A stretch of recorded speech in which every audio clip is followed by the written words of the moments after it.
बांग्लादेश को ढाल करिकी भारत को एक हरिका करने जो चक्रांत करथिला पाकिस्तान एवं निष्पत्ति नहीं जे आसंता 15 तारिखर जो मैच भारत पाकिस्तान हेबो यही मैच रे भारत सहित पाकिस्तान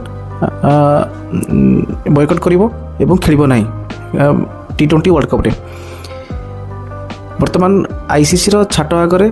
पाकिस्तान क्रिकेट बोर्ड एवं पाकिस्तान सरकार हार मानिछंती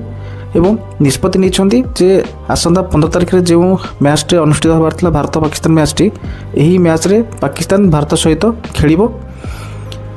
आईसीसी रो समस्त शर्त आगे पाकिस्तान क्रिकेट बोर्ड मानि जाइछि एवं निश्चित भाव कहीपर एक हाई वोल्टेज मैच जो हम कोलंबो रे आईसीसी T20 वर्ल्ड कप रे आसंता 15 तारिख रे क्रिकेट प्रेमी मैंने यहाँ बेस उपभोग करेंगे एवं पाकिस्तान क्रिकेट बोर्ड एवं पाकिस्तान सरकार क्रिकेट को लेकिन जो राजनैतिक चक्रांत चलती भारत सहित निश्चित भाव में से दूरी रहिबे।